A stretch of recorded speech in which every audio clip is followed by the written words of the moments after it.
দেখো গাইস, এটা আর একটা ফুলের বাগান। কত সুন্দর সুন্দর গাঁদা ফুল, হলুদ, বাসন্তী কালারের, লাল, মানে যেটা লাল ঠিক নয়, অরেঞ্জ কালারের হয়েছে। তো এগুলো তো নিজের চোখে না দেখলে ভালো লাগে, মানে ফটো তার কতটুকুন অনুভূত করা যাবে। আর এই গাছগুলো কী গাছ আমিও ঠিক জানি না, দেখতে ভালো লাগছে। তো এই দেখো, এই এই ফুল গাছের নামগুলো শুনে চর্চা করিনি না, জানি না, ফার্স্ট ব্লগ। তো দেখতে ভালো লাগছে। দেখো এইগুলো কী ফুল বলে তোমরা জানবে, ঠিক আছে। এই যে এই লাল সুন্দর বেগুনির মধ্যে সাদা, এইগুলো লাগিয়েছে। এই দেখো পুরো বাসন্তী কালারের বা হলুদ কালারের পুরো গাঁদা ফুল। আর গাইস দেখো তোমরা, সাদা সাদা গাঁদা ফুল রয়েছে। এটা তো আমি মানে ফার্স্ট টাইম দেখছি গাঁদা ফুলটা। এটা আবার ঠাকুরের পুজোয় লাগে, মালা গেঁথে এটা ঠাকুরকে দেয়। তো খুব সুন্দর গাইস। এই দেখো আরও রয়েছে। ও সত্যি সৎসঙ্গ সোনামুখী, এই পরিবেশটা এত সুন্দর। শীতকালে মনে হয় সব জায়গায় পরিবেশই ভালো লাগে, ফুল টুল হয়। গ্রীষ্মকালেও লাগায় এরা কিছু মনে হয়। তো তো এই দেখো, ওই ফুল, এটাও ওই ফুলেরই জাত হবে। দেখতে খুব সুন্দর লাগে, যেহেতু রোদ ডাইরেক্ট পড়ছে তো তাই হয়তো আমার ভিডিওটা ক্লিয়ার আসছে না গাইস। তাহলে আমার ব্লগটা করার উদ্দেশ্য হচ্ছে তোমরা এসে একবার দেখিয়ে যাও জায়গাটাকে, ঘুরে যেও, ঠিক আছে। এই বছর কেউ আসে না, পরের বছর আসবে তারা। নামটা মার্ক করে রাখো, সৎসঙ্গ সোনামুখী। সোনামুখী সৎসঙ্গ অনুকূল ঠাকুরের মন্দির আছে। এই যে হচ্ছে মানে এই বাগানটার মন্দিরে ঢুকে একটা, এই দেখো গাছ একটা লন রয়েছে। লনের চারিপাশে গাছ এগুলো রয়েছে। কী গাছ বলে এগুলো আমিও জানি না, দেখতে সুন্দর লাগছে। এই দুর্বা ঘাসে ভর্তি। বাহ, সকালবেলায় এই দুর্বা ঘাসের উপর যদি হাসা হয় খালি পায়, আমাদের তো অনেক ব্লাড সার্কুলেশন হবে। আজকে আমাদের রোগে ভর্তি হয়ে গেছে পুরোতে। যাকে শরীর থাকলে রোগ হবেই। অন্য প্রসঙ্গে চলে যাচ্ছি। এই যে দাও, এই ফোয়ারা রয়েছে। ফোয়ারা নিশ্চয়ই কোনো সময় চালু করা হয়, এখন বন্ধ আছে ফোয়ারা। কত সুন্দর চারিপাশে এই গাঁদা ফুল লাগানো। তো খুবই সুন্দর লাগছে। এই দেখো চারিপাশটা গোল। আবার ওখানে চায়না ডগরের গাছ রয়েছে, এটা গেস্ট হাউসের নিচে নিচে, ঠিক আছে। যেহেতু এখন ফুল ফোটেনি তাই এরা এখানে জামা কাপড় মেলেছে, ব্যবহার করছে। তো গাইস, এই যে আবার কোনো কারণে আটকে গেলাম। এই যে যেখানে যাচ্ছি এটা নাটমণ্ডপ বলা হয়। সৎসঙ্গের যিনি বর্তমান আচার্যদেব, ইনি এখন আছেন, তাই না। কেউ তো মানে আলটিমেট সবাইকে জগতে নিয়ে মরে যেতেই হয়। তো এই যে সৎসঙ্গের যিনি অনুকূল ঠাকুর আর কি, ঠাকুর একে সবাই অনুকূল ঠাকুরই বলে। তো আমরা গাইস অনুকূল মানে কি বুঝি, মানে অনুকূল মানে যিনি প্রতিকূল পরিস্থিতিকে অনুকূল করতে পারেন, তিনি অনুকূল ঠাকুর। আবার ঠাকুর আমার যে কেউ হতে পারে, আমি আমার আল্লাহ, গড, জেসাস, এটা একটা সৎসঙ্গের এই বাণীতে আছে। তো গাইস এটা আমাকে একটা সুযোগ দিয়েছে এই দরজাটা খুলে ঢোকার জন্য, দেখানোর জন্য। তো গাইস এই যে ঢুকছি, আচার্যদেবের কাছে যাচ্ছি। এই যে গাইস একটা ছবি রয়েছে, একটা বৃদ্ধ মানুষের। এটা এই আচার্যদেব ওনার বাবা শ্রী শ্রী দাদা, ইনি আচার্য ছিলেন, মানে এই সৎসঙ্গ পরিচালনা আচার্যের মাধ্যমে, ঠিক আছে। ঠাকুর তো জীবিত নেই, এই দেখুন গাইস। ঠাকুর ঘরে, তো ঠাকুর ঘরে এখন বন্ধ, বিগ্রহ আছে। ঠাকুর এই এই দিকে রয়েছে, মানে আমার ডান পাশে এটা হচ্ছে বড় মা, মানে ঠাকুরের স্ত্রী, ঠিক আছে। আর এই যে ঠাকুরের বড়দা। তো ইনি প্রথম সৎসঙ্গের প্রথম আচার্য। এবার ঠাকুরের অনুকূল ঠাকুরের অনেক কিছু ভাবে যে কেন বড় মা মানে দুটো বিয়ে ঠাকুরের, কেন দুটো বিয়ে করবে, তিনটে বিয়ে করবে। সে ও খারাপ দেখলে খারাপ গুণ অন্য মানুষের বেরোয়, সেটা ব্যাপার না। মানে আমরা কি আদৌ কোনো মানুষ আদৌ পারফেক্ট? ভুল সব মানুষের আছে। চিন্তা করো, একটা মানুষ সারা জীবনে সব মানুষের কাছে কিন্তু ভালো হতে পারে না। আমি ভগবানের কথা না হয় বাদ দিলাম, কৃষ্ণ ঠাকুরের কাছেও আল্লাহর ওরা খারাপ, মানে তাহলে একটা মানুষের তো হতেই পারে। তো ব্যাপার হচ্ছে অনুকূল ঠাকুরকে সবাই এই জন্য অপছন্দ করে, ওই যে স্ত্রীবৃত্তি, ওরা টাকা নেই, এটাই গল্প। তো গাইস আমরা এতদিন ধর্ম মানে জানতাম, ধর্ম মানে গাইস ধরে রাখা, তাই না, মানে প্র্যাকটিক্যাল মানে হয়। তো এই জগৎ যা কিছু ঘটে গাইস প্র্যাকটিক্যাল। তো গাইস দেখো, তো এখানে আচার্যদেব বসেন, মানে দর্শন প্রণাম নিবেদন উনি নেন না। গাইস এখানে দেখো কাঠের ঘর, এসি রয়েছে। তো আজ যেহেতু আমি আর অন্য কোথাও ঘুরতে পাচ্ছি না, হ্যাঁ হ্যাঁ, যেহেতু মন্দির বন্ধ, আর একটা বাগান তোমাদেরকে দেখি কখন দেখাতে পারি। তো একটু সৎসঙ্গের সম্বন্ধে এখানে বলে দেওয়া লাগে, যেহেতু এই মন্দিরে এসেছি, কীভাবে হয়েছে না হয়েছে। তবে সৎসঙ্গ হওয়া 100 বছর হয়ে গেল, মানে এই যে প্রতিষ্ঠান, সৎসঙ্গ প্রতিষ্ঠান। আর এই সৎসঙ্গের প্রতিষ্ঠাতার নাম যিনি শুরু করেছেন তিনি শ্রী শ্রী ঠাকুর অনুকূলচন্দ্র। তাকে আবার বলা হয় পরম প্রেমময়। তাকে আবার বলা হয় প্রেমময়, শুধু নয়, আবার পরম প্রেমময় শ্রী শ্রী ঠাকুর অনুকূলচন্দ্র। তো এই অনুকূল ঠাকুর, তো ব্যাপার হচ্ছে এই অনুকূল ঠাকুরই একটা বাণী দিয়েছে। বলছে, বুদ্ধ ঈশাই বিভেদ করিস, শ্রী চৈতন্য রসুল কৃষ্ণে জীবোদ্ধারে আবির্ভূত হন, একেই ওরা তাও জানিস নে। এই যে বুদ্ধ মানে কি গৌতম বুদ্ধ, আর ঈশাই মানে কি জেসাস খ্রাইস্ট। ঈশাই বিভেদ করিস মানে ভেদাভেদ করিস, বুদ্ধ হিসাবে শ্রী চৈতন্য, মানে শ্রী চৈতন্য ইস্কনের প্রতিষ্ঠাতা শ্রী চৈতন্য মহাপ্রভু, শ্রী চৈতন্য রসুল কৃষ্ণে, রসুল মানে হজরত রসুল আল্লাহদের, রসুল কৃষ্ণ জীবোদ্ধারে আবির্ভূত হন, একেই ওরা তাও জানিস নে, ওনারা জীবকে উদ্ধার দেওয়ার জন্য আবিষ্কার। আগে আচ্ছা গাইস বলো, আমরা কি রবীন্দ্রনাথ ঠাকুরকে দেখেছি, ঈশ্বরচন্দ্র বিদ্যাসাগরকে দেখেছি, মাইকেল মধুসূদন দত্তকে দেখেছি, নেতাজি সুভাষচন্দ্র বসুকে দেখেছি? দেখিনি তো, কিন্তু তাদের আমরা বই পড়ছি, জানছি, বিশ্বাস করছি। স্বয়ং শ্রীকৃষ্ণকে আমরা কিন্তু কেউ দেখিনি, তাদের বই পড়া। তাহলে আমরা যেহেতু হিন্দু, আমাদের প্রধান ধর্মগ্রন্থ হচ্ছে গীতা, কিন্তু গীতা কী জিনিস আমরা জানিই না, গীতাতে কী বলা আছে, শ্রীকৃষ্ণ কী ব্যাপার। আজ ইনি এই অনুকূল ঠাকুরের কাছে যখন কোনো মুসলিম যেতেন, সেই সেই মুসলিমকে ঠাকুর বলতেন যে তুমি প্রকৃত মুসলমান হও। প্রকৃত মুসলমান হও মানে কি, তুমি তোমার রোজা, জাকাত, নামাজ, হজ এগুলো করো। যে এগুলো করে সে কিন্তু প্রকৃত মুসলমান। আজকে এপিজে আব্দুল কালাম গীতা পড়ে কিন্তু নিরামিষ খাওয়া শুরু করেছিল, ভেজ। যাকে ভেজ নন ভেজের কন্ট্রিবিউট আমি যাচ্ছি না এখানে, যে যার কিন্তু দয়াল মানে দেখো, তোমরা সবাই প্র্যাকটিক্যাল দেখো, এই যে সূর্য আজকে দেখো যে আলো দিচ্ছে, সূর্য দেখাচ্ছি আলো দিচ্ছে, এ কিন্তু বিচার করে না কে গরিব, কে বড় লোক, কে হিন্দু, মুসলমান, কে খ্রিস্টান, সবাইকে সমানভাবে আলো দেয়, তাই না? তো সেরকম ঠাকুর বা ভগবান, ঈশ্বর বা আল্লাহ, আমার যেই ভগবান হোক না কেন, এ কিন্তু বিচার করে না কে গরিব, কে বড় লোক, সবাইকে সমানভাবে কিন্তু ভালোবাসেন। আমি মা বাবা তার সন্তানকে ভালোবাসবেই, আমি আমার মা বাবাকে ভালোবাসি, কিন্তু এই যেটা পড়ে না এখনকার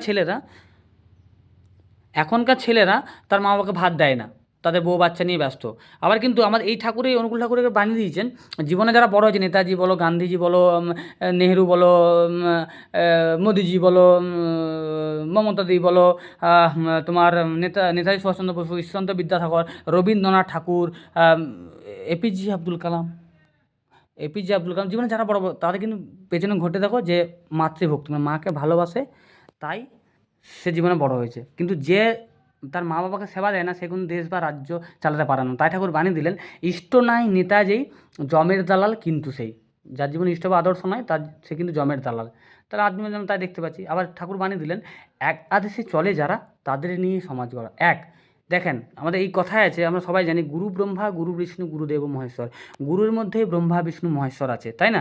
জীবনের শ্রেষ্ঠ হচ্ছে নিজের মা বাবা, যেহেতু তারা ওরস আমরা জন্মেছি, তারা না থাকলে আমি জানতে পারতাম না। কিন্তু মা বাবা তো রক্ত মাংসের করা মানুষ, তারা এক সময় মারা যাবে। তাহলে আমার জীবনে চলতে গেলে একজন সদ্গুরু দরকার। তাই তিনি বুদ্ধ হিসাবে বিভেদ করেছে, তারপর ভেদাভেদ করে না, ওরা কিন্তু সবাই কিন্তু এক, কি কিন্তু আলাদা। আমাকে উদ্ধার দেওয়ার জন্য তেনারা আবির্ভূত হয়েছিলেন। আরেকটা জিনিস চিন্তা গাইজ, এখন তো সব আমি অ্যান্ড্রয়েড চালাচ্ছি, কিছুদিন আগেও অন্তত 20-30 বছর আগেও আমরা অন্তত, বাকি আমাদের বাবা কাকাদের কথা তো ছেড়ে দাও, আমরা কিন্তু কিপ্যাড মোবাইল চালিয়েছি গাইজ, চালাইছি না এখন অ্যান্ড্রয়েড। তাহলে যুগ আপডেট হচ্ছে 5G ভার্সন। তাহলে এখনকার দিনে আমার মালা কাটা, তিলক কাটা, জব করে এসব তো সময় নেই। কর্মই ধর্ম। ভগবানকে আপনি আকাশে গেলেও পাবেন না, মন্দির মসজিদ নিজের অন্তরের মধ্যে আছে, তারপর আপনি আমি ভগবান হতে পারবো না। বিজ্ঞান সমস্ত কিছু আবিষ্কার করতে পেরেছে, কিন্তু মনকে কীভাবে নিয়ন্ত্রণ করতে হয়, এই চঞ্চলতা কি আবিষ্কার করতে পারেনি। যে মনকে নিয়ন্ত্রণ করতে পেরেছে যতখানি, সে বিরাট কোহলি হয়েছে, সে স্বামী বিবেকানন্দ হয়েছে, সে সচিন টেন্ডুলকার হয়েছে, কে সালমান খান হয়েছে, শাহরুখ খান হয়েছে। একে যদি আমার জীবনে আইডিয়াল বানায়, হ্যাঁ আমি আইডিয়াল বানাতে পারি, আমি আমার ভালো অভিনেতা হব বলে, কিন্তু আমার সবটাই তাকে আমার আইডিয়াল বানাতে পারি না, তারও জীবনে চলার ভুল আছে। কারণ চিন্তা করুন, বিরাট কোহলি, অনুষ্কা শর্মার জীবনে তো কোনো অভাব নেই, তাহলে তারা সস্ত্রীক প্রেমানন্দজি মহারাজের কাছে যাওয়ার তো কোনো মানে হয় না। তিনি গেলেন তার কাছে, তাকে গুরুরূপে স্বীকার করলেন, এবং প্রেমানন্দজি মহারাজ কথাগুলো প্র্যাকটিক্যাল বলেন, কতখানি বাস্তব কথা বলেন, কোনো কথাগুলো ফেলে দেওয়ার নয়। আজকে ধরুন এই যে পৃথিবীতে আমরা বাস করছি, এই পৃথিবীতে তো মহাশূন্যের মধ্যে ভাসছে, তো কোনো পিলার প্রোটেকশন নেই। আজ ঘর বাড়ি পিলার প্রোটেকশন, তাহলে এগুলো ভাসছে কী করে? কারণটা কি? মাধ্যাকর্ষণ শক্তি আমি বাদ দিলাম, এটা স্যার আইজ্যাক নিউটন আবিষ্কার করেছিল। পৃথিবীটা কেন ভাসছে? ওই যে সূর্য রয়েছে, সূর্যের ফলে টানের ফলে। তো আমাদের যদি একটা বৃত্ত আঁকতে দেওয়া হয়, গোল, সে বৃত্তটা কিন্তু যদি আমি শুধু হাতে আঁকতে দেওয়া হয়, কিন্তু গোল পারফেক্ট কিন্তু পারবো না, একবার, দুবার, 10বার, 100বার পারফেক্ট কিন্তু হবে না। তো ব্যাপার হচ্ছে, ওটা যদি একটা কাটা কম্পাস নিই, তারপরে আমি আমার গোলটাকে করতে পারবো। তো আমাদের এই শরীরটাকে চালনা করে, সবাইকার শরীর, মানুষ সবাই কিন্তু আলটিমেটলি মানুষ। কাম, ক্রোধ, লোভ, মোহ, মাৎসর্য, এগুলো সবাই প্রত্যেকে জানো, আমরা সবাই জ্ঞানের পাপী, জ্ঞান পাপী। এই কেউ যদি আমাকে রাগের অবস্থাটা চড় মেরে দেয়, আমরা ডাকাতি করছি, রেপ করছি, খুন করছি, আলটিমেটলি জেসাস বলেছেন পাপকে ঘৃণা করো, পাপীকে নয়। ঠাকুর অনুকূলের জন্য বলছেন spit on spar not the man at thinner. পাপটাকে লাথি মারতে বলছে ওর ক্রোধের দ্বারা, ঠিক আছে? তো ওই মানুষটা কিন্তু দোষ করেছে ঠিকই, বাট দেখুন, এই আচার্য দেবী কিছুদিন আগে একটা কথা বলেছেন, বলছে যিনি সাধু পুরুষ, তার একটা অতীত থাকে। সাধু যে কেউ হতে পারে, ঈশ্বরচন্দ্র বিদ্যাসাগর, স্বামী বিবেকানন্দ, কৃষ্ণ, ভালো মানুষ, এরা ভালো মানুষ, এদের একটা অতীত থাকে। আর যে শয়তান, তার একটা ভবিষ্যৎ থাকে। তাহলে আমি উদাহরণস্বরূপ এক এক্সাম্পল কাকে দিতে পারি? বাল্মীকি প্রথম জীবনে রত্নাকর দস্যু ছিলেন, তারপরে তিনি বাল্মীকি, তার মানে তার একটা অতীত ছিল যে সাধু মানুষ। যে যদি বাল্মীকিকে ধরি, তার একটা অতীত কি? সে রত্নাকর দস্যু। আর যদি রত্নাকর দস্যুকে শয়তান ধরি, তার ভবিষ্যৎ কি? সে হচ্ছে বাল্মীকি হয়েছে। তাহলে গাইস, আমাদের তিনটে কাল, অতীত, বর্তমান, ভবিষ্যৎ, এসব এই আচার্যদেবী বলেছেন, হয়েছে। তো অতীত আমাদের কিন্তু হাতে নেই। এতক্ষণ আমি যে ভ্লগ নেই, এটা আমার অতীত, আমি ফিরিয়ে আনতে পারবো না। এই ভ্লগটা এই জায়গায় এই করলে ভালো হতো। তাহলে ব্যাপার হচ্ছে এই বর্তমানে আমি কি কথাগুলো বলছি, বেঁচে আছি, এটা যেমন বর্তমান কথা। এই নেক্সট ভবিষ্যৎ, আমি ভ্লগ শেষ করে এক্ষুনি গেট থেকে বাইরে বেরোবো, বাইরে থেকে একটা ট্রাক এসে আমাকে ধাক্কা দিয়ে মেরে চলে যাবে, মরে যেতে পারি। তাহলে কার কখন মৃত্যু আসতে পারে গাইস আমরা কিন্তু জানি না, কিন্তু আমরা আশায় আশায় বাঁচি। তাহলে জীবনটা খুবই কষ্টকর এবং খুবই প্র্যাকটিক্যাল, আমাদের প্র্যাকটিক্যাল নিয়ে চলতে হবে। তো গাইস আজকে আমার মন খারাপ ছিল, তাই আমি এসেছি ঘুরতে, কিন্তু একটা ভ্লগ বানিয়ে নিচ্ছি। কোথা থেকে কি আমি এত তাড়াহুড়ো করে কথা বলি না গাইস, তাও বলছি। এই দেখো গাইস কত সুন্দর এই ফুলের বাগান, এখানে ডালিয়া ফুল রয়েছে, এই বাঁ পাশে আমার, ডান পাশে গাঁদা ফুল, আর একটা কি অর্কিড টাইপের ফুল রয়েছে, যাচ্ছে গাইস। তো যেতে যেতে তোমাদেরকে আরও বলছি গাইস, আর আমার পরিচয় গাইস জেনে নাও। বলেছি আগে, আমার গাইস মা বাবা ছোটোবেলায় মারা গেছে, ঠিক আছে। আমি একজন কোয়ালিটির মেকানিক্যাল ইঞ্জিনিয়ার, এবং আমি লাইফে 4বার সুইসাইড করতে গেছি গাইস, ঠিক আছে। আমি কোনো বানিয়ে কথা বলি না, যে প্র্যাকটিক্যাল আমার দরকার নাম্বার দিয়ে দেবো, তাদেরকে জিজ্ঞাসা করে নেবেন, ঠিক আছে। জীবন অনেক কষ্ট করে আস্তে আস্তে এখনও বড় হচ্ছি, ঠিক আছে। অনেক জীবনে পথ চলা বাকি, মানুষের ভদ্রতায় ব্যবহারে মানুষের পরিচয়, ঠিক আছে। কারণ আমরা এত কিছু করছি, সঙ্গে কিছুই নিয়ে যেতে পারবো না, এমনকি আমি আমার শরীরটাকেও সঙ্গে নিয়ে যেতে পারবো না। তাহলে আমরা করছি কী জন্য এত কিছু ছুটছি, কিন্তু করতে হবে প্র্যাকটিক্যাল, সমস্ত কিছুর সলিউশন আছে, ঠিক আছে। দেখো এই ফুলগুলো গাইস, তোমরা কী ফুল দেখে নাও, ঠিক আছে। তো গাইস মন খারাপের জন্য ভ্লগটা করছি, কি বলেছি উল্টাপাল্টা তাও জানি না, ক্ষমা করে দিও তোমরা কারো মনে আঘাত লাগলে, ঠিক আছে। দেখো এই ফুল, কিন্তু এটুকুন বলতে পারে কারো মনে আঘাত দেওয়ার মনে আশা করি কথা বলিনি, সবাই কিন্তু এক, কোনো ধর্মবিরুদ্ধ আচরণ আমি কিন্তু কথা বলিনি। এটা একটা ধর্মীয় স্থান, সবাই ঠাকুর ভাই, সবাইকার গুরু সমান, আমি নিন্দা কেন করতে যাবো ভাই। সবসময় নিজের দোষ দেখতে হয়, লোকের দোষ দেখতে নেই। এই সত্যানুষ্ঠানে বলা আছে, একটা ঠাকুর এই অনুকূলচন্দ্র 22 বছর বয়সে একটা বই লিখেছিল, ওই বইটা রবীন্দ্রনাথ ঠাকুর দেখে অবাক হয়ে যে কে লিখেছে, এটা কীভাবে দরকার। সত্যানুষ্ঠানে একটা কথা, তো এর মধ্যে সত্যানুষ্ঠানে অনেক ধরনের কথা আছে, বলে দোষ দেখে দুষ্ট হয়েও না, তোমাদের সকলগুলো কাউকে দুষ্ট করে তুলো না। মানে আমরা সবসময় নিজের দোষ দেখতে পাই না, অন্যের দোষ, এই উমুক তুমুক, সবসময় নিজেকে সে বলে যে তুমি তোমার দেশ ও দশের বর্তমান ভবিষ্যতের জন্য তুমি দায়ী। এই জগতে খুন দেব ডাকাতি হচ্ছে, তার জন্য আমি দায়ী, বিশ্বাস করো। আর যদি ভালো কিছু হচ্ছে, সেটা আমার দয়াল করছেন, আমার ঠাকুর করছেন, বা যিনি আমার গুরু আর কি, তিনি করছেন। যে যার গুরু তার কাছে শ্রেষ্ঠ। আলটিমেটলি সব যে আমরা এক জায়গায় গিয়ে কিন্তু মিশবো, এত কিছু কন্ট্রোভার্সি কিন্তু আমার মধ্যে থাকবে না।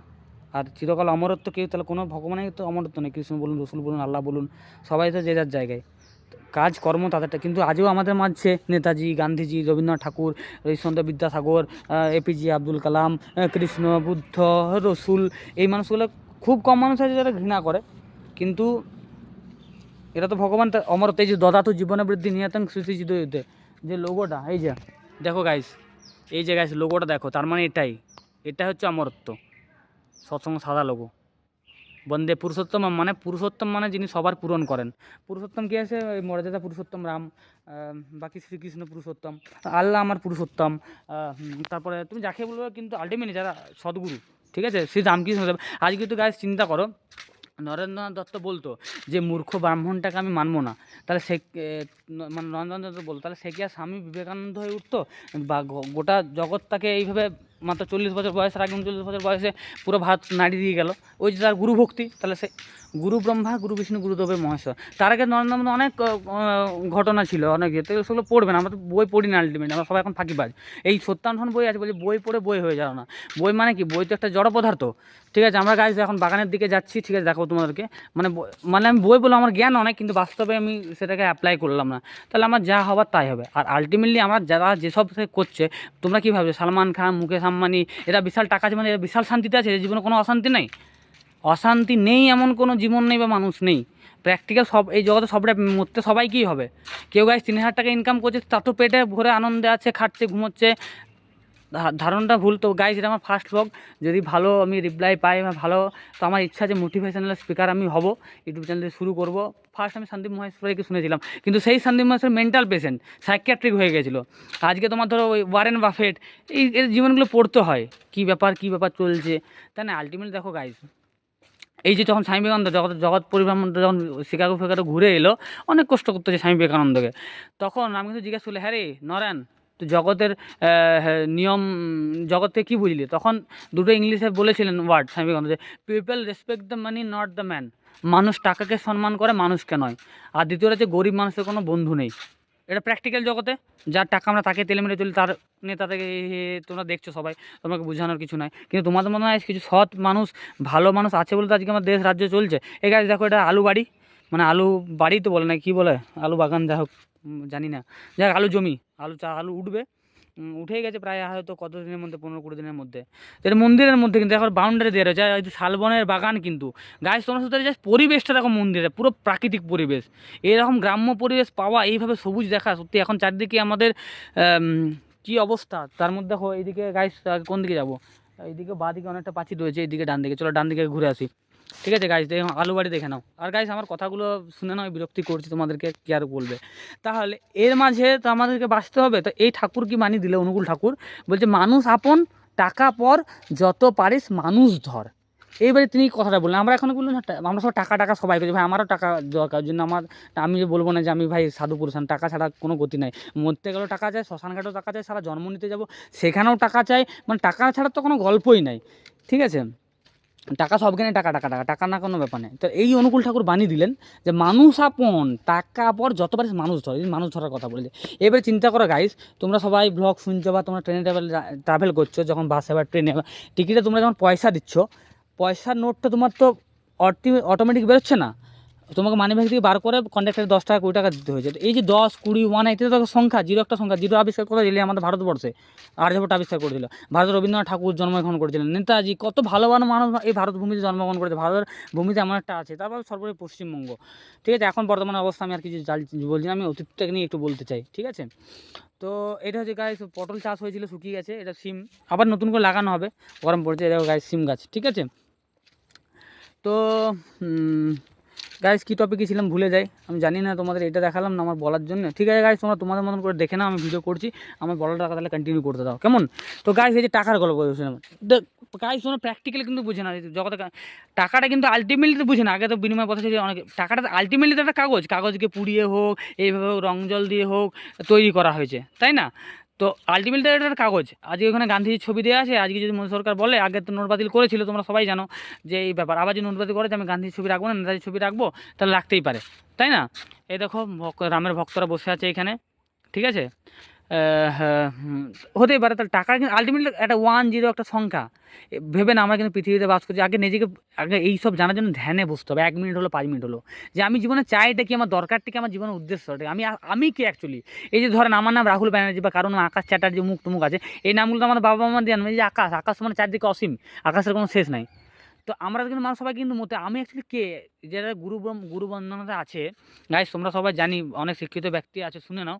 যদি গুরু বন্দনা শ্লোক করে, যে যার গুরু হতে পারে, তার মা বাবাকে গুরু মানতে পারে যে যার জায়গায়, এটা গুরু বন্দনা শ্লোক কী হয়, गुरु ब्रह्मा गुरु विष्णु गुरुदेव महेश्वर गुरुदेव परम ब्रह्म तस्मै श्री गुरवे नमः अखण्डमण्डलाकारं व्याप्तं येन चराचरं तत्पदं दर्शितं येन तस्मै श्री गुरवे नमः अज्ञानतिमिरान्धस्य ज्ञानाञ्जनं शलाकया चक्षुरुन्मिलितं येन तस्मै श्री गुरवे नमः स्थावरं जङ्गमं व्याप्तं येन कृष्णं चराचरं तत्पदं दर्शितं येन तस्मै श्री गुरवे नमः। গাইস বললে অনেকটা, তোমাদের যারা জানে মাথায়, বাকিদের কিন্তু কিছু মাথায় ঢুকবে না, আমি মানাটা বলে দিয়েছি। এখানে জায়গা আছে, মদাত্মা সর্বভূতাত্মা তস্मै শ্রী গুরবে নমঃ, মানে আমার আত্মা সর্বভূতের আত্মা, সেই গুরু যিনি আমাকে জ্ঞান দিচ্ছেন তাকে আমি প্রণাম করি। আমরা আলটিমেট কিন্তু মানুষ তো মানুষের দুটো ভাগ হয়, পজিটিভ নেগেটিভ, মানে একজন স্ত্রী আর একজন পুরুষ, এটাই তো জগতের নিয়ম চলছে, আমাদের সৃষ্টি এইভাবে। তো তো যাকে এবারে এই পুরুষ ঠাকুর যাকে আমি মানতে পারি, মাতা ঠাকুর যাকে যাকে আমি আমার জায়গায় বসাতে পারি। ঠিক আছে, তো গাইজ যে যার গুরু সে জায়গায় খুঁজে নিতে পারবে, এটা আমার কিছু বলার, আমি কাউকে সাজেস্ট করতে পারি না যে মুক্ত। আমি বলতে পারি যে আমি এই যেমন আমরা মেডিসিন খাই, কেমিস্ট অ্যান্ড ড্রাগস, কেমিক্যাল এবং ড্রাগস, আমরা সবাই জেনে শুনে বিষ খাচ্ছি, চারিদিকে ভেজাল খাবার খাচ্ছি, জেনে শুনে কি দুধে কী কী দেওয়া যায়। আমরা চাই যে আমরা গাছরা এইসব কেটে এইরকম পরিবেশ আজ কিছুদিন পর চাইলে এই রকম জঙ্গল কেটে এখানে একটা আবাসিক ফ্ল্যাট হবে, এবারে আছে সময় একটা টাউন ক্লাব, তাহলে আমরা চাই না, ভেজাল খেতে চাইছি। তো চাষটা যে কৃষিকাজ হচ্ছে সবচেয়ে, মানে যেটার উপর আমাদের ভিত্তি দাঁড়িয়ে আছে, পুরো পৃথিবী দাঁড়িয়ে আছে।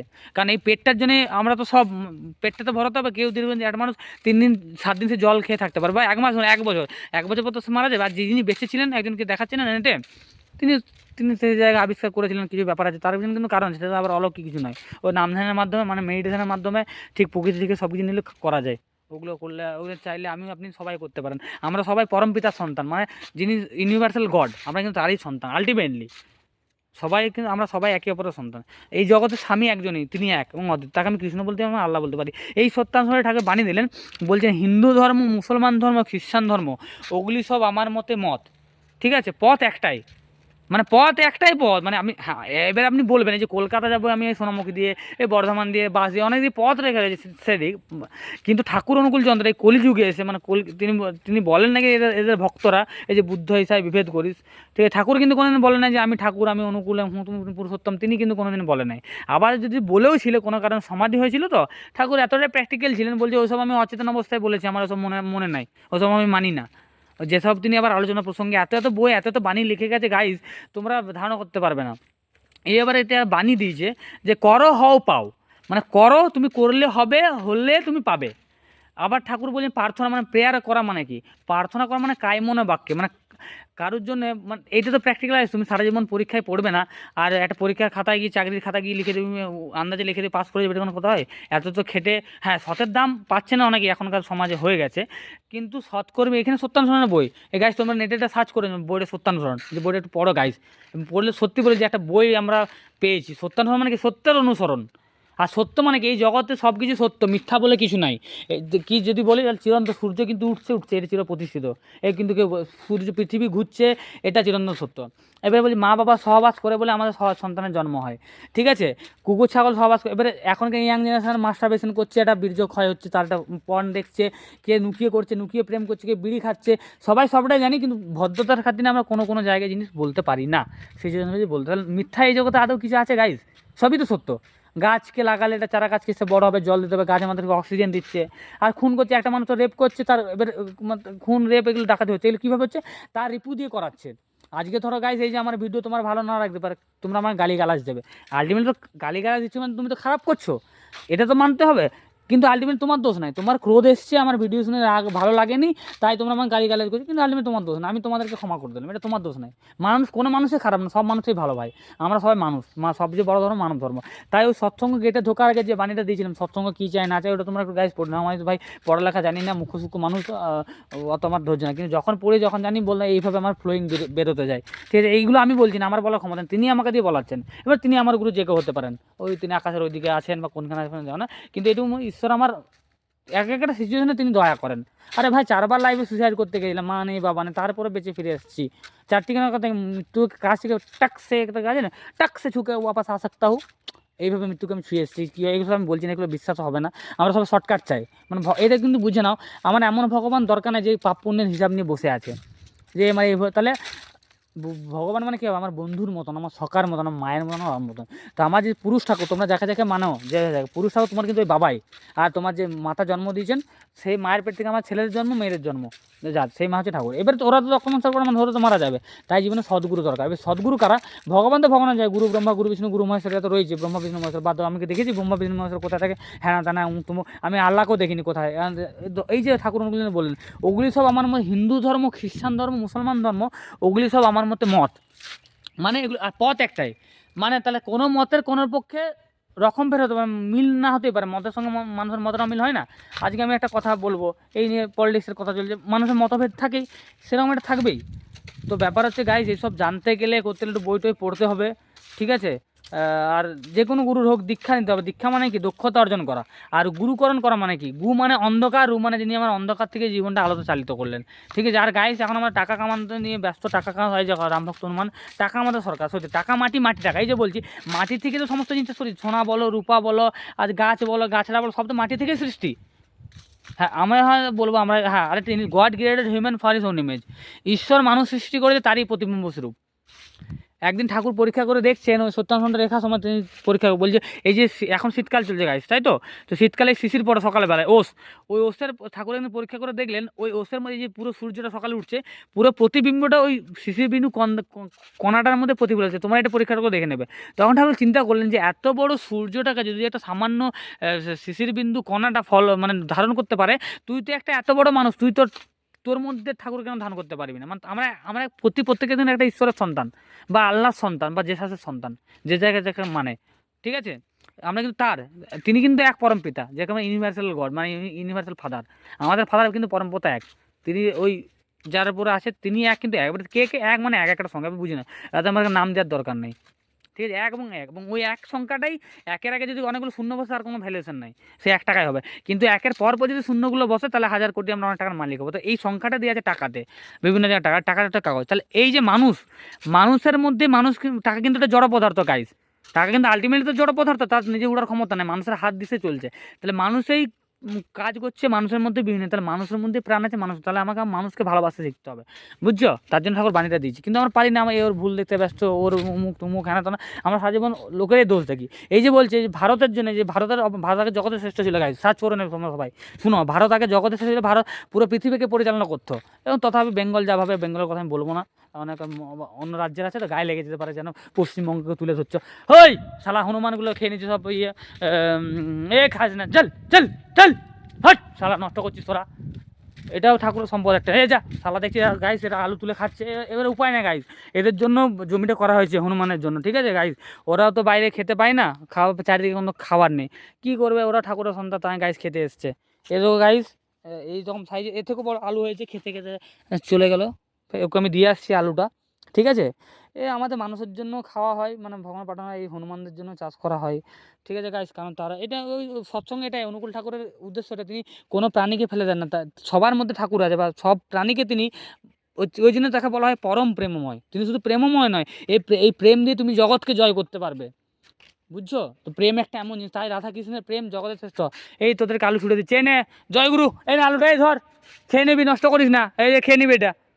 দেখো গাইস, ছুড়লাম, তোমরা দেখতে পাই, এই দেখো দেখো গাইস, নিতে যাচ্ছে, দেখছো তো? এই দেখো আনতে যাচ্ছে, দেখো আমি জুম করছি না, দেখছো? এই দেখো নিতে গেল, তাহলে নষ্ট হলো না আমার একটা জিনিস। এবারে কিন্তু আমার ডিউটি আছে, এখানে পাহারা দিতে হবে, যাতে হনুমান, দেখো সবসময় তো ওদেরকে যদি খাইয়ে দিই, এবার আমাদেরকে মানুষগুলোকে তো খেতে হবে, তাই না? তা পাহারা দেওয়ার লাগে, খাচ্ছে খাক, দুটো একটা পরে তারা প্রাণী, সব জিনিস আবার ঠাকুরের মতো করে ভাবতে গেলে মুশকিল, মানুষ মাথা হ্যাং হয়ে যাবে। তিনি কে যে, মানে ঠাকুর ওই কৃষ্ণ বা যেই ভগবান না বিশাল, আমরা মানে যিনি ভগবান বিশাল, যেই কৃষ্ণ সেই রাম, ঠাকুর বলছে আমি সাপ হয়ে কামড়ে আবার ওঝা হয়ে ছাড়ি। ওই হনুমানটার মধ্যে ওই প্রত্যেকের মধ্যে কিন্তু সপ্তাহে কি ঠাকুর আছেন আমাদের মধ্যে। কিন্তু আমাদের যে রিপুগুলো, আমাদের কাম ক্রোধ, এইসব টপিক নিয়ে আমি সবচেয়ে, আমাদের ষড়রিপু আমাদের একটা আত্মঘাতী জিনিস, আমাদেরকে বড় হতে দেয় না।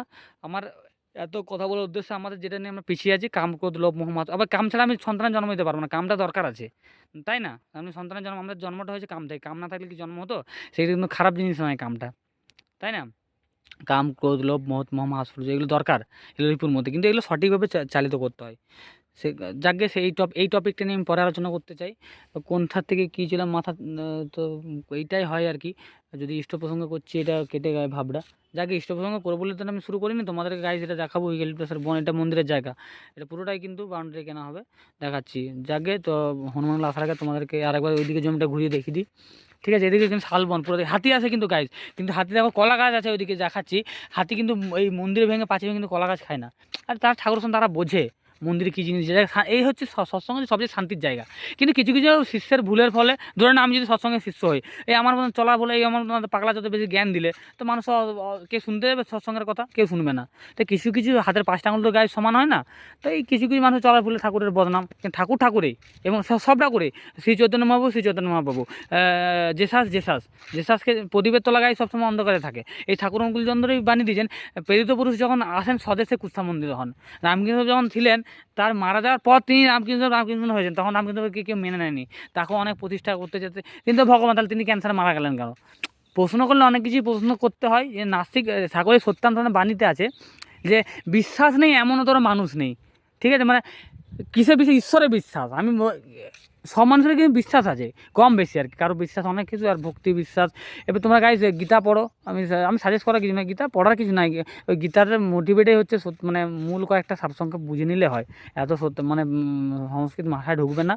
আর অনেকে ভেজ খাওয়া, এখন প্রেমানন্দ কথা, নিরামিষ খাওয়ার কথা বলে, এবার সায়েন্স সাহেব এটা অনেক কথা বলছে নিরামিষ খাওয়ার উপরে কথা, এটা আমি যাবো না, যে যার রুচি অনুযায়ী খাবে, ঠিক আছে? এবার সব জায়গায় কে কী করলে মঙ্গল, ঈশ্বর বা ভগবান আমাদের কোনো চাপিয়ে দেয় না যে এটা করো এটা করো। তিনি বলে দেন এই পথটাকে পজিটিভ নেগেটিভ, এই যে পথটা গেলে তুই সফল হবি, এটা দেখলে নেগেটিভ হবি, ঠিক? তিনি এবার আমার ইচ্ছা আমি কোনটাতে যাবো, আমি কাটার উপর দিয়ে হাত মানে তিনি মানে যেমন স্বাধীন, মানে ঈশ্বর তো সব কিছু করতে পারেন, স্বাধীন চেতা সব মানুষকেও সেভাবে তো স্বাধীন। মানে এই যেমন এখন ব্লগ করছি, আমার ইচ্ছা হলে আমি ঠাকুরের একটা গান করতে পারি, আমার ইচ্ছা হলে যদি আমার রিপু গায়ে একটা মেয়েকে আমি রেপ করতে যাবো, এখন রেপ করে দিতে পারি, করে দেবে। তার ফলটিতে আমাকে পরে ফাঁসি হবে, এটি হবে না হবে হয়তো ভাবি দেশের নিয়ম, কিন্তু অনেক অপরাধীরা ছাড়া পেয়ে গেছে যাদের বড় বড় নেতারা। এটা একটা আমেরিকা এপিক ফাইল, তোমরা জানবে সবাই, দেখো গাছ ধনেপাতার গাছ এপিক ফাইল বার করেছে, সেখানে এপিক ফাইলে কী কী লেখা আছে, কার নাম না আছে, তোমরা সবই জানছো, সবই বুঝছো। তাহলে গাইস এই জীবনে তো অনেক যা হোক বললাম তোমাদেরকে, ভ্লগ দেখাতে একটা চলো একঘেয়েমি ভ্লগ ভালো লাগছে না। এই জগতে ঠাকুরের যে এত কিছু সাম্রাজ্য তৈরি করেছেন, সত্যি সত্যি গাইস অনেক বড় নাম আছে। তার যদি একটা ফর্মুলা যদি বলা হয়, তিনি যে এত বড় বা কী করে এত জিনিস করলেন, তাকে সাংবাদিককে জিজ্ঞেস করে যদি এক কথাই বলি এত বড় সৎসঙ্গকে যদি আন্দোলন করা হয়, তিনি বলেছেন একটাই word, be concentric. Be concentric মানে এক একাগ্র, মানে তোমরা এবার সার্চ করে নাও। আর রবীন্দ্রনাথ ঠাকুরকে বলা হয়েছিল তোমার সমস্ত জীবন দর্শন যদি সমস্ত কথা প্রকাশ করা হয় তুমি কী বল, তখন রবীন্দ্রনাথ ঠাকুর অনেক সময় নিয়ে কেটে তুমি বি কনসিস্টেন্সি, ঠিক আছে। আর ঠাকুর রবীন্দ্রনাথ 1 সেকেন্ড সময় না আগে বলেছিলেন বি কনসেন্ট্রিক। এই ঠাকুর তো ছোটো ছিলেন রবীন্দ্রনাথ ঠাকুরের চেয়ে, ঠিক আছে। যখন বইটা 22 বছরে লিখানে যায়, রবীন্দ্রনাথ ঠাকুর লিখেছিলেন অনুগুলো অনেক বানিয়ে, কে আসছে তোমরা পড়তে হয়, জানতে হয় গাইস, না পড়লে না বুঝলে ওগুলো হয় না। আমরা এখন সবাই শর্টকাট শিখেছি, দুটো লেখা পড়লাম, এই কপি পেস্ট শেয়ার, এই ভিডিও দুটো শুনলাম, ওই শুনতে করতে অনেক ভালো লাগে, রিল্যাক্স দেখছি, মানে কী কী সোশ্যাল মিডিয়ায় কী কী জিনিস এগুলো গাইস আমরা দেখছি, ঠিক আছে গাইস। যদি আমার ব্লগ অন্তত কয়েকটা মানুষের ভালো লাগে বলো, আমি নাম্বার না হয় একটা গ্রুপের লিঙ্ক দিয়ে দেবো, সেই গ্রুপে তোমরা অ্যাড হয়ে যাবে। এটা মানে সবাই অদীক্ষিত রাজা একটা সৎসঙ্গের গ্রুপ, আমিও আছি, তারা লেখা যায়, আমি কিন্তু পড়তে জানতে পাই, আমি কালেকশন করতে আমার ভালো লাগে। দীক্ষা বিক্ষা এবার আমার এখন প্রশ্ন হচ্ছে, এই যে সৎসঙ্গ মানে দীক্ষা করণ সবাই, যদি আমি প্রশ্ন তুলি, দীক্ষা আমি নেবো কেন, দীক্ষা নিয়ে আমার লাভটা কী? কারণ মানুষ স্বার্থ না ছাড়া এক পা কেউ চলে না, ঠিক আছে। আবার যদি এতে প্রশ্ন করি যে ইষ্টবৃত্তি টাকা কেন আমি ঠাকুর দিয়ে যাবো, তাই না? আজকে গাছ চিন্তা করো ইষ্টবৃত্তি কেন করব, এই অনুকূল ঠাকুর এসেই গাছ তোমরা কিন্তু এগুলো সব দেখে নাও কী কী গাছ আছে না আছে, ঠিক আছে। এই অনুকূল ঠাকুর কিন্তু বলে দিলেন এই খালি মুখে ধর্ম হয় না, তোমাকে ইষ্টবৃত্তি করতে হবে টাকা নিয়ে। আজকে আর সৎসঙ্গ নিয়ে বলছি, আমি লেখাগুলো পড়ছি সেগুলো তোমাকে বলছি, আমি কারো অ্যাকচুয়ালি নিরপেক্ষ হয়ে কথাগুলো বলছি, কারো একে বলছি, কারো ব্যাপারে যাচ্ছি না। আমি প্রশ্ন যেটা আমার থেকে যাবে সেটা আমি অবশ্যই বলবো, এবং এটা আমি দেওঘরে গিয়ে কিন্তু প্রতিফলিত করেছি। হ্যাঁ, আমি এখন দীক্ষা নিয়েছি না নিইনি বা নিয়ে কতটা পালন করছি, আবার দীক্ষা নিলে যে সব আমার গাড়ি বাড়ি হয়ে যাবে এটা কথা নয়। ঠাকুর বলেন দীক্ষা নিয়ে যেমন পাখাটার যদি হাত পাখা আমি যদি নাড়ি, ঠিক আছে, তবে আমি হাঁটা পাবো, তাহলে আমাকে না হাঁটতে হবে, দীক্ষা নিয়ে আমাকে চড়তে হবে। এবং এই দীক্ষা নিলে কিন্তু কোনো জায়গায় বলে দেওয়া হয়নি যে তোমাকে নিরামিষ খেতে হবে, ঠিক আছে। এই নিরামিষ সবাই মাথায় আউট করো, বা ইষ্টবৃত্তি টাকা দিয়ে করতে হবে এটাও কিন্তু বলে দেয়নি, জোর করে চাপিয়ে দেয়নি, বলা আছে এক জায়গায়, কিন্তু প্রেসারাইজ নয় যে করতে হবে বা তোমার ব্যাপারটা ইজিলিভাবে নেওয়ার চেষ্টা করো। আমি ইজিলিভাবে চেষ্টা করছি তোমাদেরকে বোঝানো, যাতে তোমাদের জীবনের মঙ্গল হয়, তোমার জীবনে যে জায়গায় প্যাশনে আছে, জীবনে সাকসেস হও, সাংসারিক জীবনে বড় হও, তোমাদেরকে সবাই চিনুক, তোমরা সুখে শান্তিতে থাকো, এইটুকুনি আমি আমার দয়ালের কাছে, ঠাকুরের কাছে, আল্লাহর কাছে, গডের কাছে, জেসাসের কাছে প্রার্থনা করি। এটুকুনি তো করতে পারি, আর এর বেশি আমি কী করবো। তাই এই দেখো গাইস, এগুলো আস্তে আস্তে পালং শাক হচ্ছে। তো গাইস বলবো যে দীক্ষা নেব কেন, কী লাভ, আমারই প্রশ্ন ছিল, আমি সেগুলো বার করেছি, পড়েছি, নেতাজিকে মানে নেতাজির বই পড়ে বার করেছি কী গেছে। নেতাজি কিন্তু ঠাকুরের কাছে, অনুকূল ঠাকুরের কাছে গিয়েছিলেন, নেতাজির বাবা মা ঠাকুরের দীক্ষিত ছিলেন, এই অনুকূল ঠাকুরের, এবং সেই লেভেলের ভক্ত ছিলেন।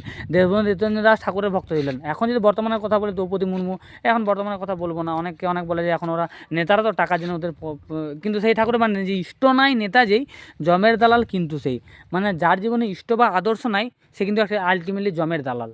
এবার তোমরা বুঝে না নেতারা কে কার জায়গায় কোন কে নেতাতে আছে, ঠিক আছে। আমি যদি বলছি, আমি বলছি কোনো বলছি না, চিন্তা করো তোমরা গাইজ গ্র্যাজুয়েশন পড়ছে, যারা শিক্ষিত আছে, এরকম যদি একটা আইন পাস হতো যে মিনিমাম এইচএস পাস না হলে, গ্র্যাজুয়েশন না হলে এই নেতা হতে পারবে না, তাহলে সবাই টাইট, এরকম একটা আইন পাস হোক। অধিকাংশ নেতারাই মূর্খ, তাহলে তারা ভাই কী দেশ চালাবে, ওই তাদের পেছনে যে বকলমে রয়েছে কয়েকটা বুদ্ধি, তারা দেশ রাজ্যের অবস্থা। আমাদের ভারত অনেকটা এগিয়েছে, কিন্তু আগে যে জন্য ছিল আমরা অনেকটা পিছিয়ে গেছি। এই সৎসঙ্গ দেখবেন, এই যে কোন জায়গায় আন্দোলনটাকে নিয়ে যায়, ঠিক আছে।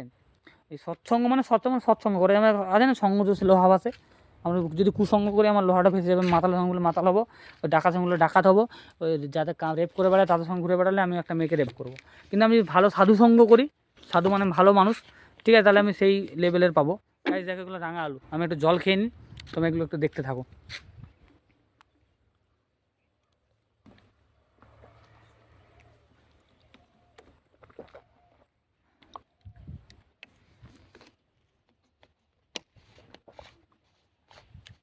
ছি অনুকূল।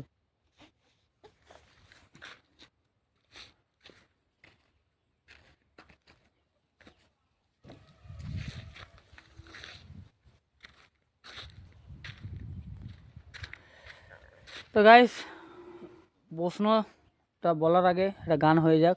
কিন্তু এটুকুন জানি গাইস, ঠাকুর এত বড় সাম্রাজ্য সৃষ্টি করেছেন তার মাকে ভালোবেসে, ঠিক আছে।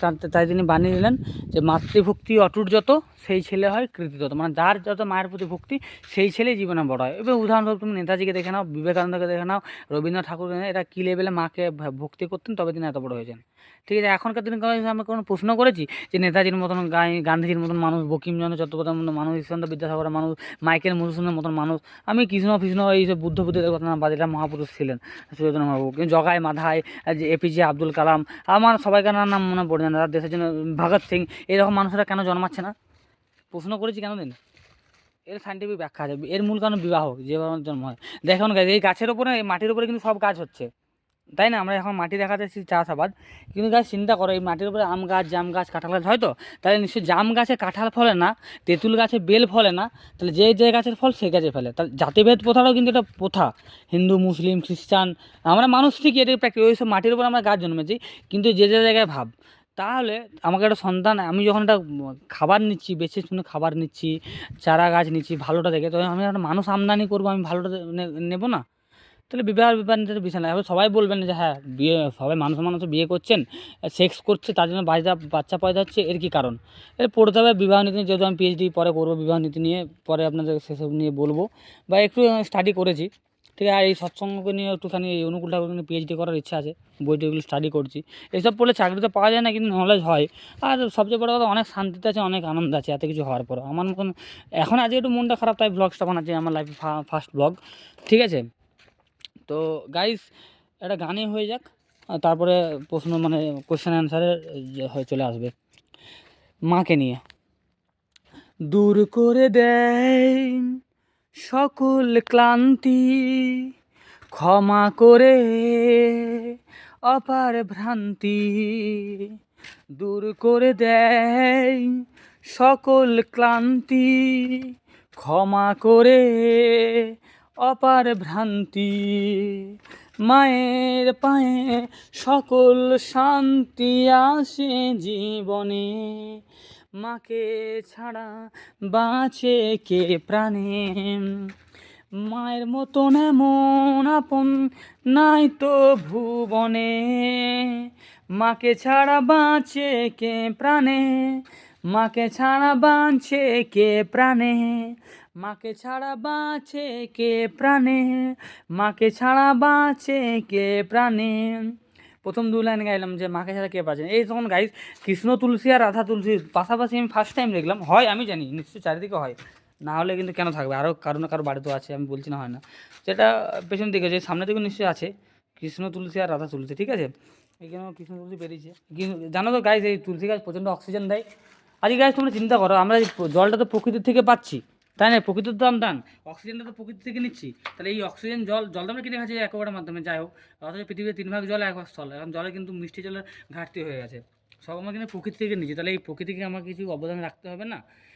তো এগুলো কী আছে দেখে নেওয়ার পরে, আমি দেখতে পাচ্ছি না, দেখিয়ে দিলাম। তাহলে এইখানে ওই ব্যাপারটা তিনি ইষ্টবিধির এনেছিলেন, পরে ইষ্টবিধির পয়েন্টে আমি আসছি। মায়ের ব্যাপারটা এক লাইন গানটা গাইলাম, পরের লাইনে তিনি যে মাকে নিয়ে গিয়েছেন, তাহলে কী হলো, মাকে ছাড়া বাঁচে কে প্রাণে, তাহলে ভুলে তো গেলাম, আবার গাইছি, কথা বলতে বলতে কেটে গেলে এইভাবে হয়। দূর করে দেয় সকল ক্লান্তি, ক্ষমা করে অপার ভ্রান্তি, মায়ের পায়ে সকল শান্তি আসে জীবনে, মাকে ছাড়া বাঁচে কে প্রাণে, মায়ের মতন এমন আপন নাই তো ভুবনে, মাকে ছাড়া বাঁচে কে প্রাণে, মাকে ছাড়া বাঁচে কে প্রাণে, প্রাণ দিয়েছো মান দিয়েছো সদাই তুমি সঙ্গে আছো মা, হয়ে তোমার সেবার সুখে মুখর ভুবন ভরায় প্রাণে মা, তুমি আছো বুঝি মাগো তাই তো আমি আছি, ধরে রাখো তাই তো মাগো পরম সুখে আছি, মায়ের পায়ে সকল শান্তি আসে জীবনে, মাকে ছাড়া বাঁচে কে প্রাণে, মায়ের মতন এমন আপন নাই তো ভুবনে, মাকে ছাড়া বাঁচে কে প্রাণে, মাকে ছাড়া বাঁচে কে প্রাণে। গাইস এই গানটা, আমি তো গান ফান জানি না, আমি বাথরুম সিঙ্গার। তো গাইস এটা লিরিক্সটা কি সুন্দর, এটা মানে অনুকূল ঠাকুরের কনসেপ্ট আর কি। এদের যে নাতিপুতির রাজা বংশ, ওই যে আচার্য পরম্পরা, ওই আচার্যদেবের লেখা আর কি। ওই সুট্টুরো ছেলেরা দিয়েছে, গানটা ব্যান্ডের মাধ্যমে হয়।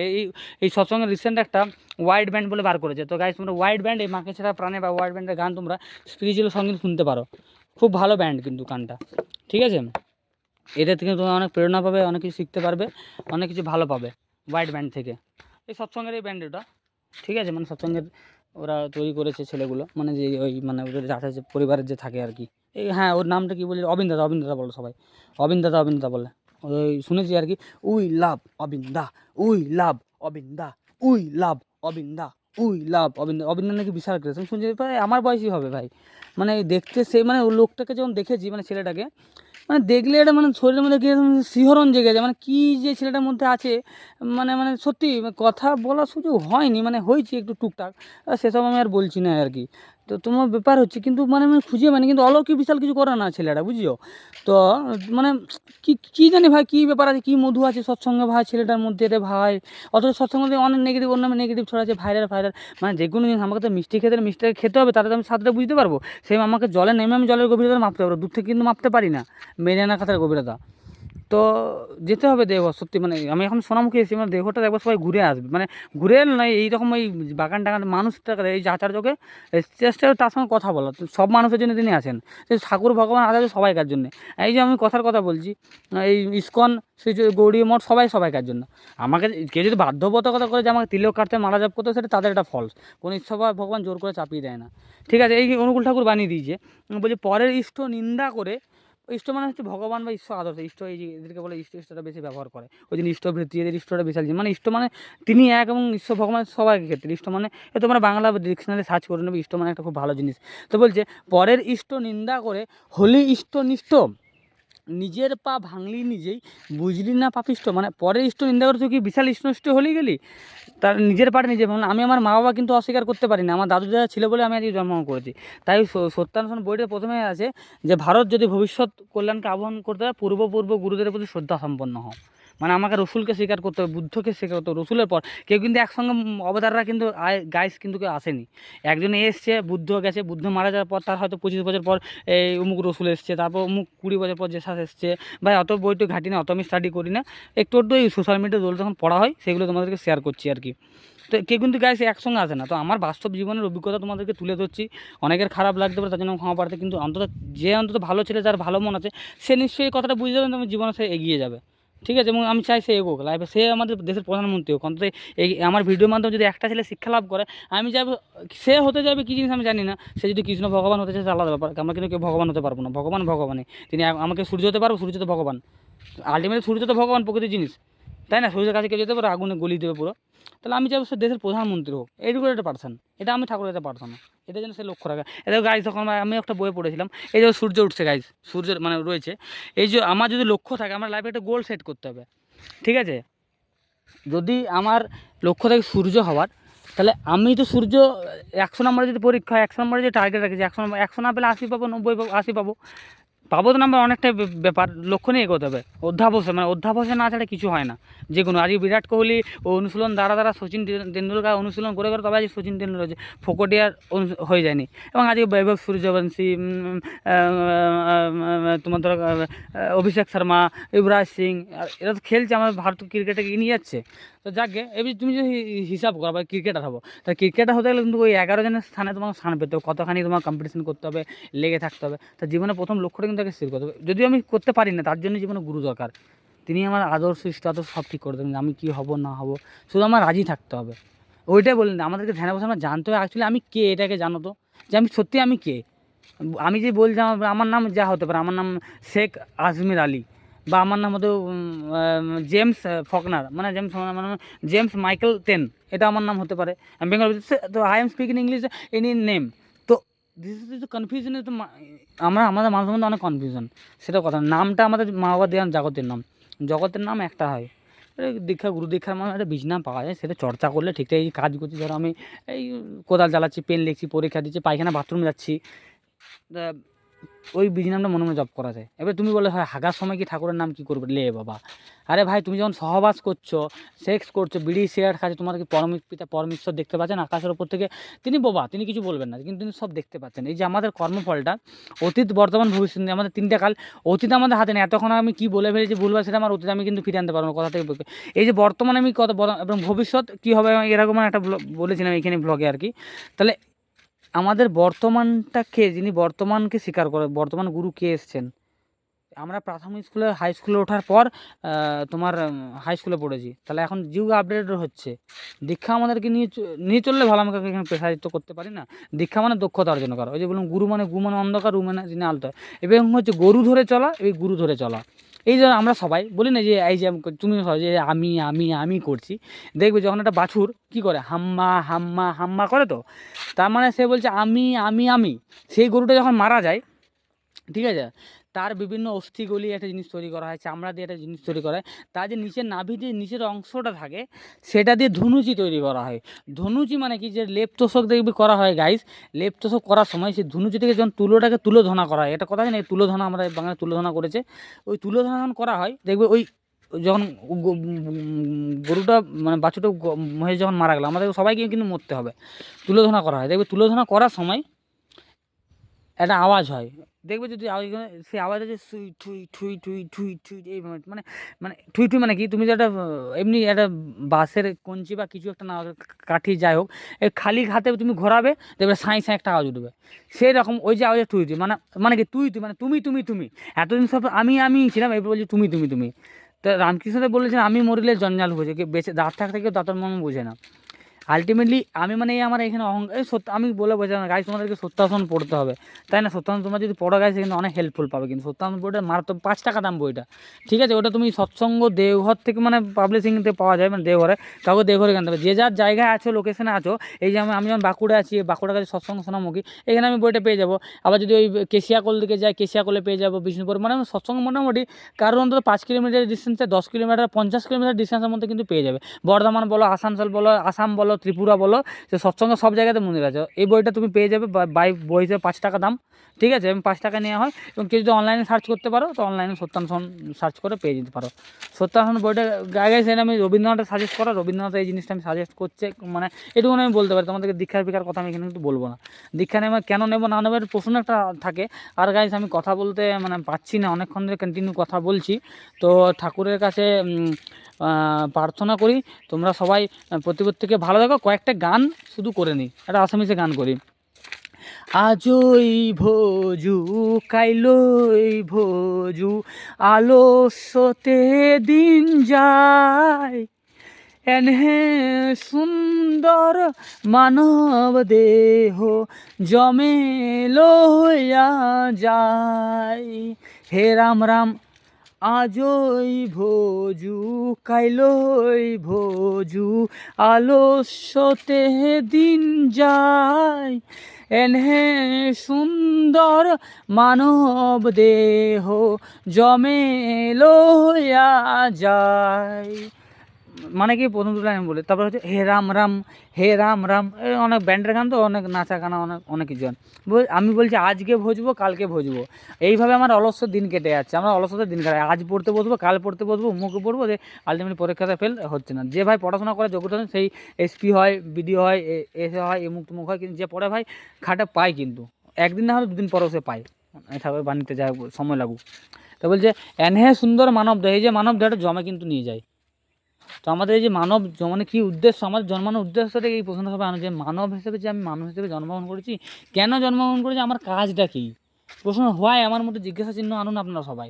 টাকা গাড়ি বাড়ি সুখ দেয় তো শিওর তো। আপনি আজকে আপনার টাকা থাকলে, বড় বড় ইমারত থাকলে সে শান্তি পাবেন তো। এই যে ঠাকুর আবার যে বলে দিই, ঠাকুর বলে দিয়েছে, এই অনুকূল ঠাকুর সবাই বলেছে তো, শুনে না, এই অনুকূল ঠাকুরের যে দীক্ষা নিতে গেলে ঠাকুর কী বলে দিয়েছে শোনা না, বলেছে অর্থ, অর্থ মানে হচ্ছে টাকা, ঠিক আছে।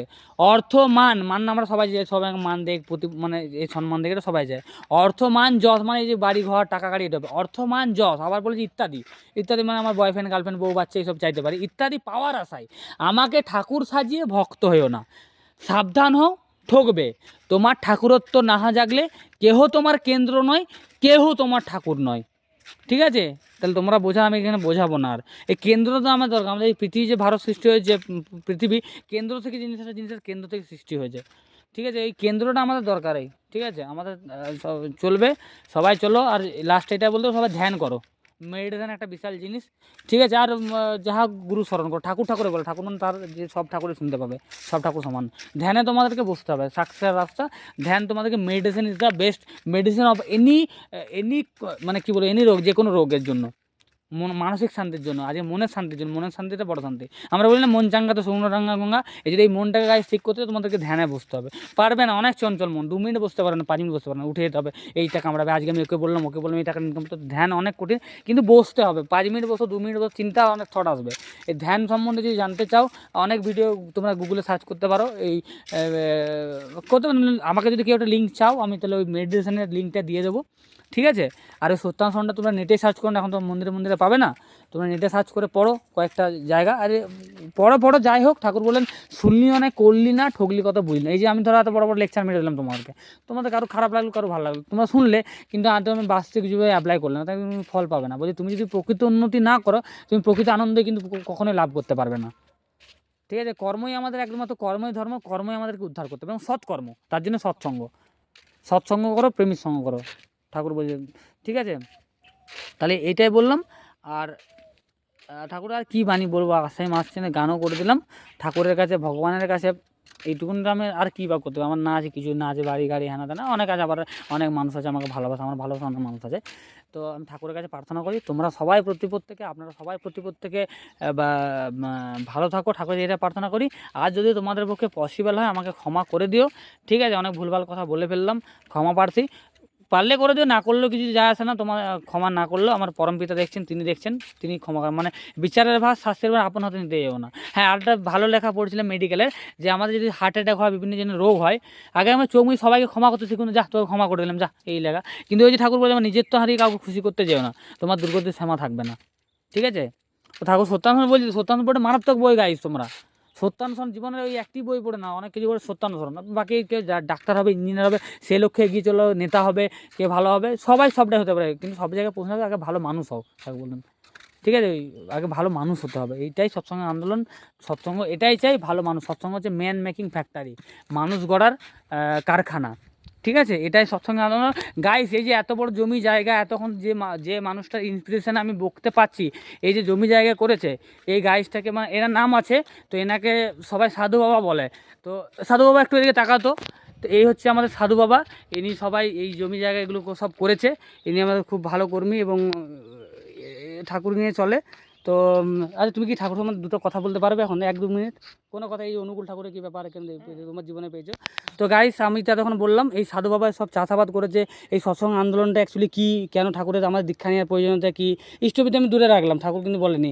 তো আমাদের কেন ইয়াং জেনারেশনদেরকে, আমাদেরকে এই ঠাকুর অনুকূল যন্ত্রকে বা এই সৎসঙ্গের আমরা দীক্ষা কেন নেবো? যদি আপনি কয়েকটা কথা বলেন তাহলে আমরা খুব উপকৃত হবে। এটা আমাদের লাইভ চলছে, সবাই শুনছে, গোটা পৃথিবীর মানুষ। তো আপনি যেতে যেতে বলতে পারেন, আপনার একটু কাজের ক্ষতি হবে আমি জানি, আপনি বলতে শুরু করেন, চিন্তা নেই, বলেন। জয়গুরু। আমরা শ্রী শ্রী ঠাকুর অনুকূলচন্দ্র শরণাপন্ন হয়েছে এই জন্যেই আমাদের জন্মটা যেন খুব সুন্দর এবং সুমুখে চলতে পারে। এই প্রজন্মটা মানব জন্ম, তাই ঠাকুর শ্রী শ্রী অনুকূলচন্দ্র নিজে স্বয়ং আমাদের হাত ধরে নিয়ে যায়। এই কারণেই আমরা তার শরণাপন্ন হয়েছি। তার কথাগুলো যদি একটু কেউ নিয়ম মতন মেনে চলে, তবে তার জীবনের অন্ধকার থেকে আলোতে আসার রাস্তা খুলে যায়। দীর্ঘদিন ধরে আমরা সৎসঙ্গের সঙ্গে জড়িত, তো ততটা উন্নত হতে পারিনি। তো আশা করি আগামীতে আর একটু ভালো করে চলার চেষ্টা করতে হয়। কিন্তু আমি তো শুনেছি এই যে আপনাদের সৎসঙ্গে নেতাজি গিয়েছিলেন, নেতাজির মা বাবা দীক্ষিত ছিলেন, হ্যাঁ অনেক ভালো ভালো মানুষের হয়তো অনেকে অনেক রকম বলতে পারে। এই যে আপনার সোনামুখী মন্দির এতক্ষণ আমি ভিজিট করে দেখালাম, খুব সুন্দর পরিবেশ, হুম তো সত্যি খুব ভালো লাগলো। তো তো গাইস এই সাধু বাবার মুখে শুনলেন, তো আমি আর কিছু বলতে পারবো না। তো এই যে তিনি বললেন যে দীক্ষা যেটুকুন বললেন, কি বললেন আমারও মাথার মধ্যে নেই। তুমি এখন কাজে যাবেন, ওনার কাজে আমি ক্ষতি করছি, এই যে যাতে কোনো কাজের মানুষ। তো এইসব মানুষেরা আমাদের দেশ বা রাজ্যে আছে, মানে এই সৎসঙ্গ এটাই, ঠাকুরের দীক্ষা নেই এটাই। আর প্রত্যেকটা মানুষ, আমি ব্লগে বলেছি, অতীত মানে মানুষের অতীত থাকে। তো তো গাইস অনেকক্ষণ ধরে ব্লগ চলছে, এই দেখুন মানুষটার মুখটা তোমরা দেখে নাও না। যখন তোমরা সোনামুখী মন্দিরে যারা সবাই আসবে, ঠিক আছে, সবাই দেখা করবে, তো তোমাদেরকে অ্যাড্রেস আমি দিয়ে দেবো, তোমাদেরকে সব বলেছি কীভাবে আসতে হয় না হয়, ঠিক আছে। তো ওই সবাই তোমরা নেটে সার্চ করে নেবে, ঠিক আছে। সবাই ভালো থেকো, পরমপিতার কাছে প্রার্থনা করি তোমাদের কাছে। আর আপনি কি আর কিছু বলতে চান বাবু? আর কি বলবো, এখন তোমরা আসো, তোমরা সবাই মিলে আসো আমাদের সোনামুখী সৎসঙ্গ মন্দিরে, এটাই আমরা আশাবাদী।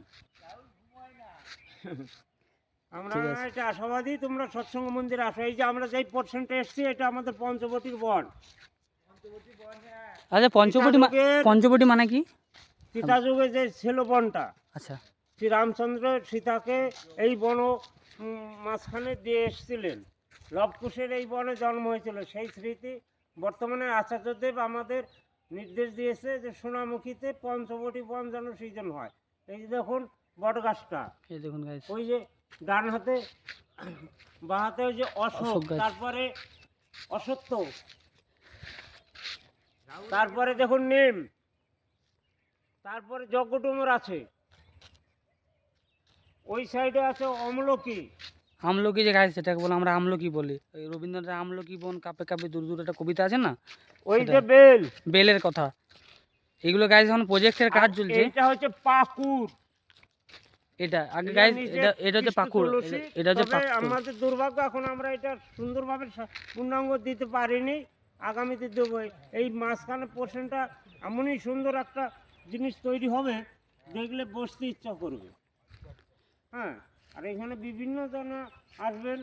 ওই দেখুন ওই পাশে কদলী বন। আর সবচেয়ে বড় কথা, সামনে শালবাগানের বন আছে, সেটা একটু বলে দিন, আমি বলেছি ভিডিওতে। এইটা একটা মজার জিনিস। আমাদের সোনামুখী সৎসঙ্গ মন্দিরের অপোজিটে বিশাল শালবাগানের বন, মনোরমা জায়গা এবং খোলামেলা। হ্যাঁ, এই জিনিসটা আমাদের খুব মানে সৌভাগ্য, এমন একটা পজিশনে সোনামুখীর সৎসঙ্গ মন্দির তৈরি হয়েছে, মানে এটাই আমার খুব আনন্দ। যোগাযোগও ভালো, রেল লাইন থেকে বেশি দূর না, মাত্র 10 মিনিটের রাস্তা। যে কোনো টোটোওয়ালাকে বললেই সোনামুখী স্টেশন থেকে যে আমরা সৎসঙ্গ মন্দিরে যাব, নিয়ে আসবে। বাস যোগাযোগ দুদিকেই ভালো, বাঁকুড়ার থেকে আসারও, বর্ধমান থেকে আসারও। তুমি দাঁড়াও। এই রোডটা হচ্ছে মেন, আমাদের বিষ্ণুপুর রোডের নিকটে সৎসঙ্গ মন্দির, পাশে ইউনিভার্সিটি, রেল লাইন ওপারটা, ঠিক আছে। কলেজ, মানে খুব হ্যাঁ, এর মনোরমা পাশে জায়গা। আগে গাইজ বলে দিই, এই মন্দিরের থেকে মোটামুটি পাহাড়ের পাশে কলেজ আছে, মানে বাঁকুড়া ইউনিভার্সিটি কলেজ। তো এই যে এখানে থেকে স্টুডেন্ট অনেক পড়াশোনা করছে। তো আমি আরেকটা দাদার সঙ্গে এই মন্দিরে আলাপ করাবো। দাদা কথা বলতে চাইছে না, এর রেকর্ডিং হচ্ছে, রেকর্ডিং হয় না, মানে লাইভ নয়। এটা তুমি বলতে পারো, তোমার কি অনুভূতির কথা, এটাকে আমি ছাড়বো না, এটা আমার স্মৃতিতে রইবে, চাপ নাই। আমি অনেক রকম কথা শুনে পরে তোমাকে শোনাবো, তুমি বলো না, পরে তোমাকে শোনাবো এটা জিনিসটা। দেখো তোমার, তুমি না, যদি এটা বলি, যেমন ধরো আমি এখানে ঘুরতে এসেছি, তো আহ, কি আমার কি ব্যাপার, সৎসঙ্গ ব্যাপারটা কি, কি অনুকূল ঠাকুর, এইগুলো সবাই জানে তো, এইগুলো আচ্ছা সেটা নয় জানে, সবাই জানে। সৎসঙ্গের ব্যাপারে এমন কোনো মানুষ নেই যে জানে না। আচ্ছা, এই দাদা এটাই বলছে গাইস, তোমরা শুনতে পাচ্ছ সৎসঙ্গের ব্যাপারে। সৎসঙ্গের ব্যাপারে এই হুম, এখানকার যে সমস্ত প্রতিবেশীরা বা পার্শ্ববর্তী অঞ্চলের সমস্ত মানুষ বিশেষভাবে অবগত, এবং সে বিষয়ে কোনো সন্দেহের অবকাশ নেই। প্রতিটা মানুষ ঠাকুর সম্বন্ধে এখন নখদর্পণে।